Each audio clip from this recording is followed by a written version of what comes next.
Hello everyone, welcome back to education by Ashima ma'am के channel पे आपका स्वागत है। और आज हम करेंगे मस्तिष्क उद्वेलन, ब्रेन स्टॉर्मिंग।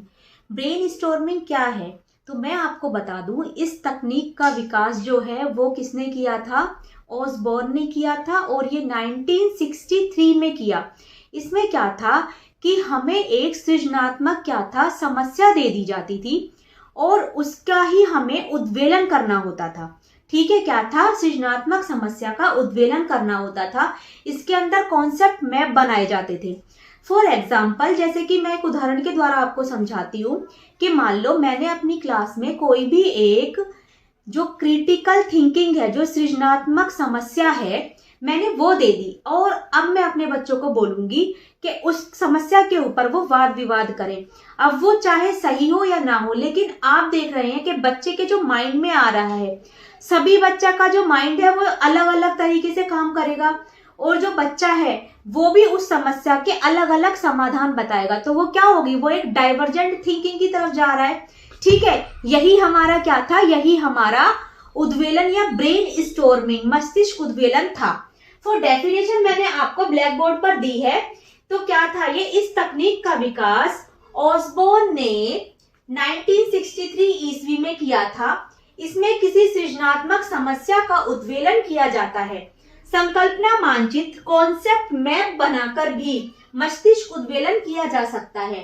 इस तकनीक में बहुविध चिंतन, डाइवर्जेंट थिंकिंग के महत्व पर बल दिया जाता है। इसमें मानसिक क्रिया के दो प्रकार हैं। पहला कौन सा था? सृजनात्मक, क्रिएटिव तथा न्यायिक, जुडिशियल। सृजनात्मक मन का कार्य विचारों की रचना तथा समस्याओं के नए हल खोजना है। न्यायिक मन का कार्य, देखो इसने क्या कहा है कि सृजनात्मक मन का कार्य क्या है? विचारों की रचना तथा समस्याओं के नए हल खोजना। मीन्स जो हमारी जो विचार हैं, जो हमारी जो थिंकिंग है, वो कैसी होनी चाहिए? क्रिटिकल होनी चाहिए, सृजनात्मक होनी चाहिए। न्यायिक मन का कार्य सृजनात्मक मन द्वारा पैदा किए गए विचारों का समीक्षा परीक्षण करना है। ठीक है, तो ये क्या है? हमारा मस्तिष्क उद्वेलन है। मस्तिष्क उद्वेलन की तकनीक को सरलता से बालकों के छोटे समूह के लिए प्रयोग किया जाता है। देखिए, जो मस्तिष्क उद्वेलन है, मैंने आपको क्या कहा था? अपनी कक्षा के एक छोटे से समूह, मतलब बालकों के एक छोटे समूह के लिए प्रयोग किया जाता है।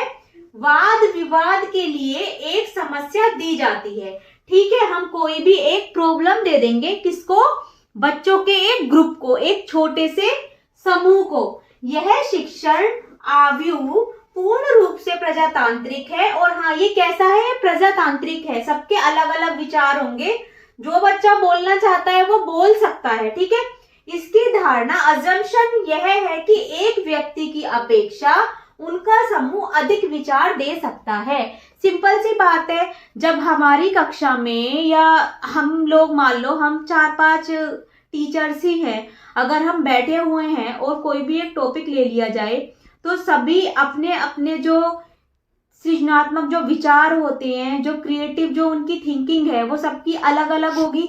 तो क्या होगा? एक ही टॉपिक पे हमें क्या होगा? नए नए विचार मिलेंगे। और क्या है कि एक व्यक्ति की अपेक्षा जो भी टॉपिक था या जो भी हमारी समस्या है, उसके एक से अनेक समाधान आएंगे।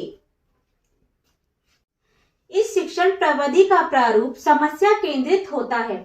इसमें छात्रों को समस्या दे दी जाती है और फिर उस समस्या पर वाद विवाद करने को कहा जाता है। यह जरूरी नहीं है कि सभी के विचार सार्थक हों। इस प्रकार समूह को प्रोत्साहित किया जाता है और समूह समस्या का विश्लेषण तथा मूल्यांकन करता है। देखो, जैसा कि मैंने कहा था आपको स्टार्टिंग में ही कि हमें क्या होगा? हमारा एक छोटा समूह होगा और उस छोटे से समूह को क्या? एक प्रॉब्लम दे दी जाएगी। ठीक है, और फिर उस पर क्या किया जाएगा? वाद विवाद। वाद विवाद जब होगा तो यह जरूरी नहीं है कि जो भी लोगों के जो विचार आ रहे हैं वो सार्थक ही हो। ठीक है, जरूरी नहीं होता कि सभी लोगों के विचार सार्थक हो। ठीक है, और इसके द्वारा क्या होगा? जो समूह जो एक समस्या का समाधान कर रहा है, उसको प्रोत्साहित किया जाता है। उससे क्या होगा? उसका विश्लेषण तथा मूल्यांकन किया जाएगा।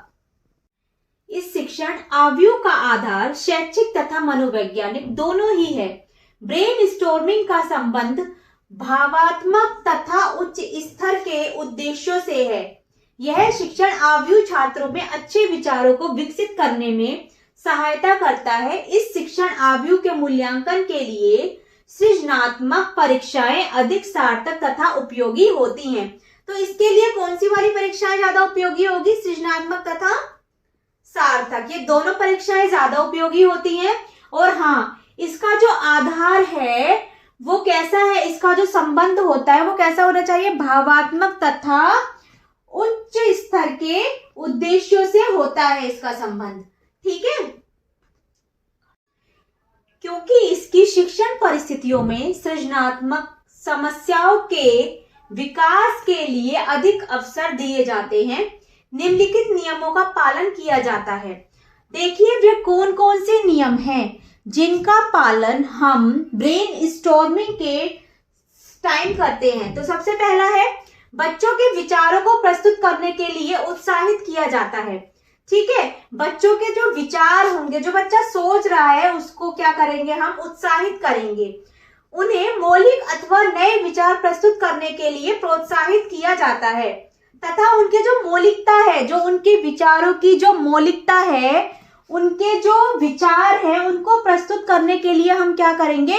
उन्हें प्रोत्साहित करेंगे। बच्चों के सभी विचारों को प्रोत्साहित किया जाता है और उनका मूल्यांकन किया जाता है। क्या होगा? जो बच्चों के जो विचार होंगे उसको टीचर्स क्या करेगा? प्रोत्साहित करेगा और उनका क्या करेगा? मूल्यांकन। ठीक है, एंड नेक्स्ट है हमारा मस्तिष्क उद्वेलन। ब्रेन स्टॉर्मिंग सत्र के दौरान किसी प्रकार की आलोचना करने की आज्ञा नहीं दी जाती है। जब हम ब्रेन स्टॉर्मिंग कर रहे हैं उस दौरान क्या होगा? किसी भी प्रकार की आलोचना, क्या आलोचना, इसकी आज्ञा हम नहीं देंगे। ठीक है, इसकी आज्ञा नहीं होती। हम के किसी के भी, मान लो किसी के भी कुछ भी विचार आ सकते हैं।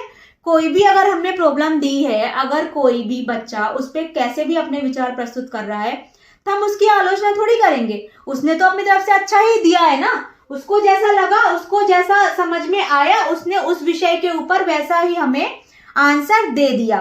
ठीक था, तो ये था हमारा मस्तिष्क उद्वेलन, ब्रेन स्टॉर्मिंग।